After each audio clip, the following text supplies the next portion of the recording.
हमारे YouTube channel में आपका बहुत बहुत हार्दिक स्वागत है। आज हम पाठ नंबर 4 जो कि प्रतिरक्षा एवं रक्त समूह है इसका अध्ययन करते हैं। यह जो चैप्टर है, इस चैप्टर में से एग्जाम में हमारे पास एक नंबर के ही अति लघुत्रात्मक जो क्वेश्चन है वो पूछे जाते हैं। इस चैप्टर में से कोई भी बड़ा क्वेश्चन नहीं पूछा जाता है। जो एक नंबर के माइनर क्वेश्चन है अति लघुत्रात्मक वही पूछे जाते हैं। 1+1+1 में ये जो है चैप्टर डिवाइडेशन कर रखा है। तो सबसे पहले हम बात करें कि प्रतिरक्षा क्या है। पाठ का नाम है प्रतिरक्षा और रक्त समूह है। सबसे पहले हम बात करते हैं प्रतिरक्षा क्या है। तो देखिए, संक्रामक रोगों के निवारण की शक्ति को प्रतिरक्षा कहते हैं। अर्थात जो रोग बाहर से हमारे शरीर में लग रहे हैं उन रोगों का जो हमारा शरीर है अगर निवारण कर रहा है, हमारे शरीर के अंदर एक ऐसी शक्ति जो कि बाहर से आने वाले रोगाणु को नष्ट कर दे, वही शक्ति को प्रतिरक्षा कहते हैं। प्रतिरक्षा उसे कहते हैं जो संक्रामक रोग हमारे शरीर में प्रवेश करते हैं, तो जो शक्ति उन रोगों के प्रति, उनको प्रघात करने के प्रति कार्य करती है, वही प्रतिरक्षा कहलाती है। एक दूसरी परिभाषा, बाह्य प्रोटीनों को रक्त में उपस्थित विशिष्ट वस्तु द्वारा नष्ट कर डालने की शक्ति। तो वही बात आ रही है कि जो बाहर से प्रोटीन है जब हमारे शरीर में प्रवेश कर रहे हैं तो जो हमारा शरीर है उनको जब नष्ट कर डालता है, उस शक्ति को हम जो है प्रतिरक्षा कहते हैं। प्रतिरक्षा एक ऐसी शक्ति है, जैसे ही कोई रोगाणु हमारे शरीर में प्रवेश किया तो हमारे शरीर के अंदर ऐसी ऑटोमेटिकली जो कि बहुत सारे प्रोटीन है, रक्त में से तरल पदार्थ है, उन रोगाणु को नष्ट कर डालते हैं। उसे ही हम प्रतिरक्षा जिसे इम्यूनिटी कहते हैं। प्रतिरक्षा प्रणाली जैविक प्रक्रियाओं का संग्रह, यानी जीवों में जो जैविक प्रक्रियाओं का एक ऐसा संग्रह है, समूह है जो कि रोग जनकों को पहचानता है। प्रतिरक्षा प्रणाली के अंदर जैविक प्रक्रियाओं का एक समूह होता है जो सबसे पहले रोग जनकों को पहचानना होता है, तो उसके बाद में उन्हें मारता है तथा जीव की रक्षा करता है। जैसे हम एक जीव है तो हमारे अंतर्गत एक ऐसे प्रक्रियाओं का संग्रह है, सबसे पहले उस रोग को पहचानता है, उसके बाद उसे मारता है और हमारे शरीर की रक्षा करता है। तो ऐसी प्रणाली को प्रतिरक्षा प्रणाली कहते हैं। प्रतिरक्षा प्रणाली वह प्रणाली होती है जिसमें शरीर जो है सबसे पहले रोगाणु को पहचानता है, उसे नष्ट करता है, भक्षण करता है उस रोगाणु का, उसके बाद हमारे जीव की रक्षा करता है। वैसे रोगाणुओं का यानी रोग जनकों का पहचानना बहुत मुश्किल है। जो रोगजनक है वो बहुत तुरंत तेजी से रूपांतरण करते हैं, इसलिए रोगजनकों को पहचानना बहुत मुश्किल है। लेकिन हमारे शरीर की इम्यूनिटी जो है उन रोगाणुओं को पहचानती है और विशिष्ट प्रतिरक्षा के प्रतिक्रिया करती है। जो प्रतिरक्षा है, जो कक्षा 10 विषय विज्ञान में एक परिभाषा दे रखी है कि शरीर के रोगाणुओं के उन्मूलन हेतु जो हमारे शरीर में होने वाली क्रियाएं हैं तथा उनके संबंधित तंत्र का जो अध्ययन है उसे प्रतिरक्षा विज्ञान कहते हैं। शरीर में होने वाली क्रियाओं तथा उससे संबंधित तंत्र के अध्ययन को हम प्रतिरक्षा विज्ञान कहते हैं। यानी शरीर में जितने भी क्रियाएं हो रही हैं उनके प्रति जितने भी हमारा जो प्रतिरक्षा या एंटीजन एंटीबॉडी कार्य कर रहे हैं तो उसे ही हम प्रतिरक्षा विज्ञान कहते हैं। जो प्रतिरक्षा है वह अगर जो रोगजनक हमारे शरीर में प्रवेश करेगा और जो प्रतिरक्षा प्रणाली अगर हमारी खराब हो जाती है तो हमारा शरीर रोगग्रस्त होता है, बाहर से रोग हमारे शरीर में प्रवेश करने। जैसे कोई रोगजनक हमारे शरीर में प्रवेश कर रहा है, वो प्रवेश करने के बाद में अगर हमारे शरीर में इम्यूनिटी है, शक्ति है और उसको भक्षण कर देती है तो शरीर बिल्कुल सही रहता है। लेकिन शरीर में जब वो प्रतिरक्षा उसको नष्ट नहीं कर पाती है तो जो प्रतिरक्षा प्रणाली है, जैविक प्रक्रिया का संग्रह है, वह बिल्कुल हड़बड़ा जाता है और उसके बाद हमारा शरीर में जो प्रतिरक्षा प्रणाली है वो खराब हो जाती है, जिसे हम इम्यूनोडिफिशियंसी कहते हैं। जो प्रतिरक्षा है वह दो प्रकार की होती है। पहली प्रतिरक्षा स्वाभाविक प्रतिरक्षा तथा दूसरी प्रतिरक्षा जो है अपने पास में उपार्जित। प्रतिरक्षा दो प्रकार की है, स्वाभाविक और उपार्जित। जो स्वाभाविक प्रतिरक्षा है ये एक जन्मजात प्रतिरक्षा है, एक प्राकृतिक प्रतिरक्षा है जो हमें जन्म के समय माता पिता से प्राप्त होती है। इस प्रतिरक्षा के अंदर जो विशिष्ट जो है हमारी रक्षा प्रदान नहीं करते हैं, सभी प्रतिरोधियों को विरुद्ध समान तरीके से कार्य। कहने का मतलब ये स्वाभाविक प्रतिरक्षा जो है जन्मजात है, जन्म के समय से हमें प्राप्त हुई है। ये विशिष्ट रोगाणु से हमारी रक्षा नहीं करती, सभी रोगाणुओं से सभी प्रतिजन के विरुद्ध सही तरीके से कार्य करती है। इसमें जो मुख्य कारक है वो है भौतिक अवरोधक, रासायनिक अवरोधक, कोशिका, ज्वर और सूजन। हम बात कर रहे हैं स्वाभाविक और उपार्जित की। स्वाभाविक प्रतिरक्षा एक जन्मजात प्रतिरक्षा है, प्राकृतिक प्रतिरक्षा है। यह प्रतिजन के विरुद्ध जो होती है विशेष रूप से कार्य नहीं करती है, सभी प्रतिजनों के विरुद्ध समान तरीके से कार्य करती है।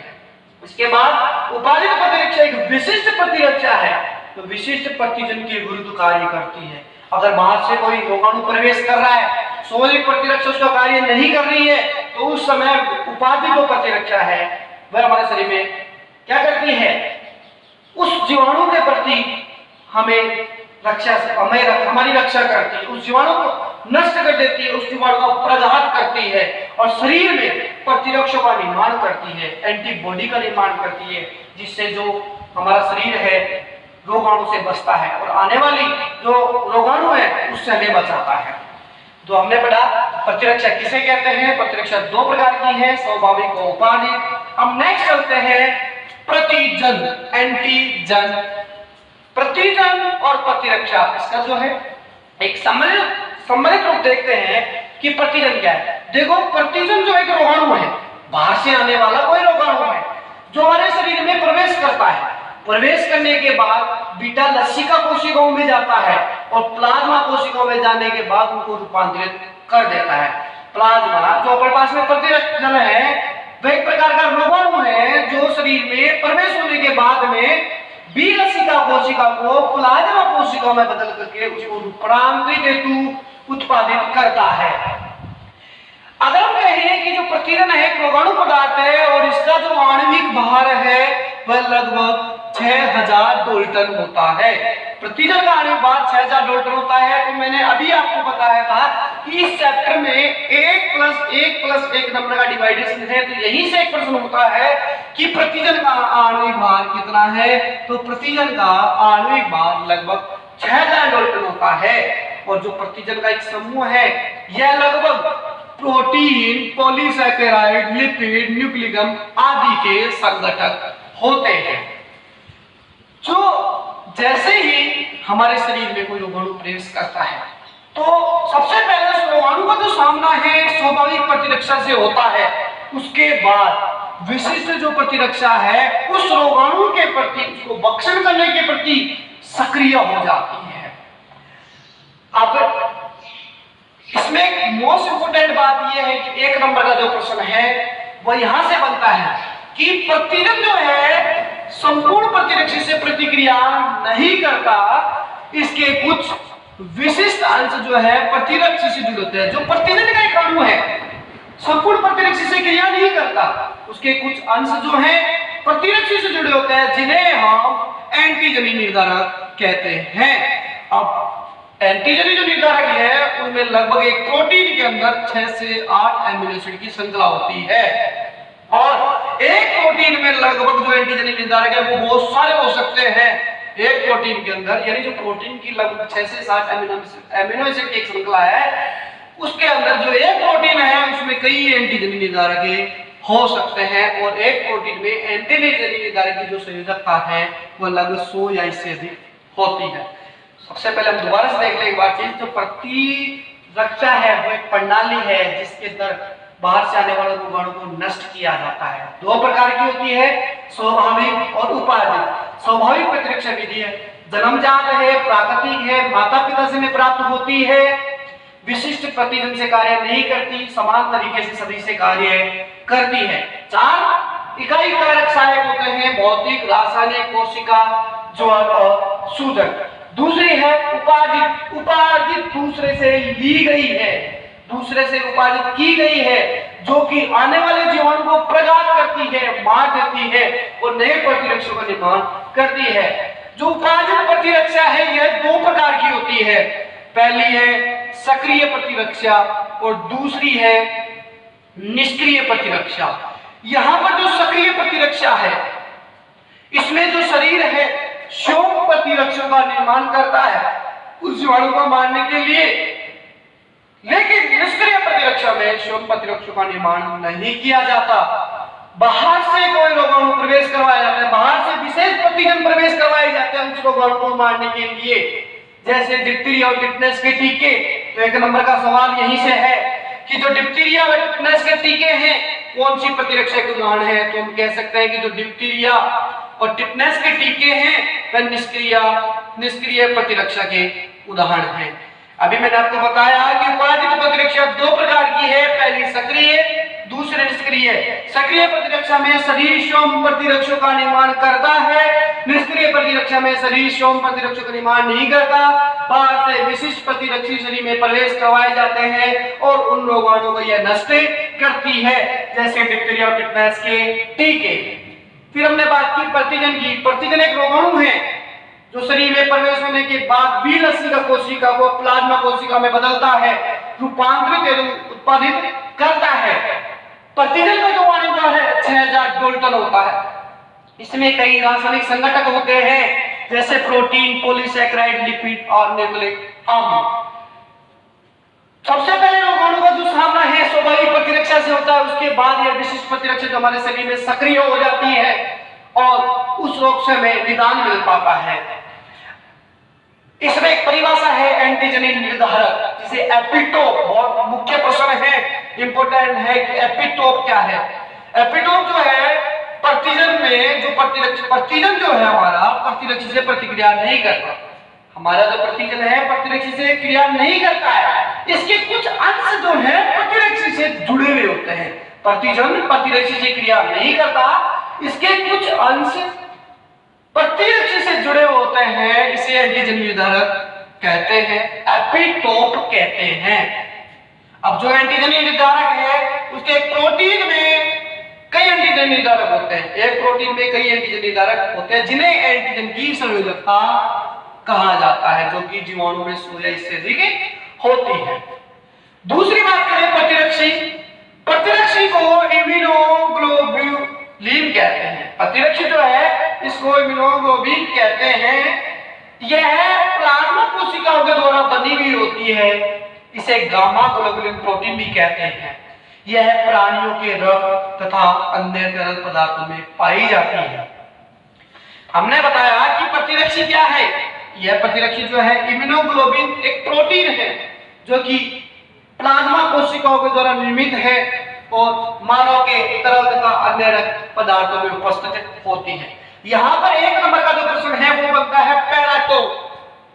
पैराटोप अर्थात जो यहाँ पे प्रतिरक्षी है उसका वह भाग जो कि प्रतिजन से क्रिया करता है, यानी प्रतिरक्षी जो अपने पास जिसकी संरचना है उसका वह भाग जो प्रतिजन से क्रिया करता है पैराटोप कहलाता है। तो अपने पास में पहला प्रश्न प्रतिरक्षा क्या है, कितने प्रकार की होती है, सक्रिय निष्क्रिय प्रतिरक्षा में अंतर, प्रतिजन क्या है और प्रतिरक्षी क्या है।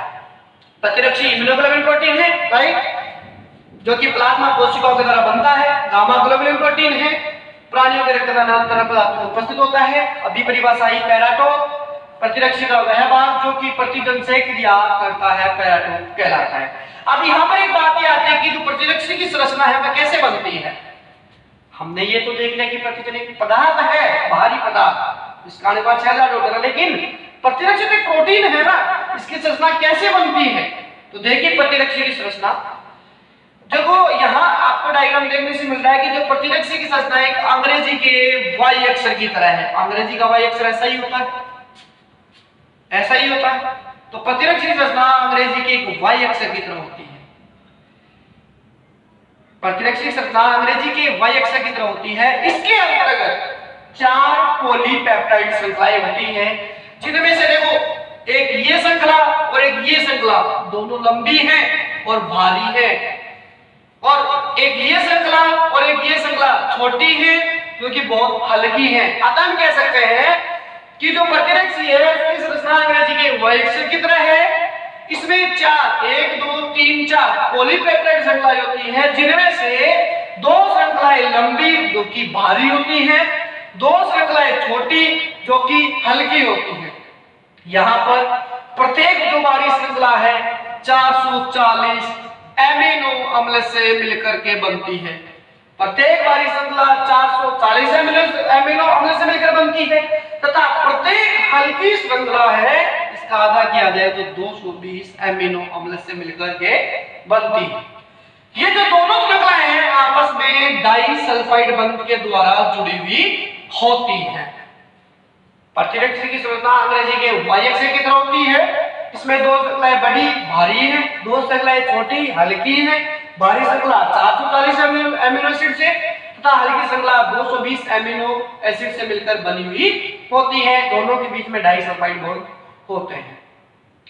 यहाँ पर जो प्रतिरक्षी है वह दो भागों में बढ़ती है। पहला अस्थिर भाग और दूसरा स्थिर भाग। अस्थिर जो भाग है प्रतिरक्षी की जो संरचना है उसके NH2 जो प्रखर अंश होता है NH2 होता है, उस अंश की तरफ पाई जाती है, जिसे FAB भाग कहते हैं। प्रतिरक्षी में जो भाग है संरचना में दो डिवाइड हो रहे हैं, अस्थिर भाग स्थिर भाग। अस्थिर जो भाग है NH2 अंश की तरफ पाया जाता है, जबकि स्थिर भाग COOH अंश की तरफ पाया जाता है, जिसे FC कहते हैं। स्थिर को FAB कहते हैं जबकि स्थिर को FC कहते हैं।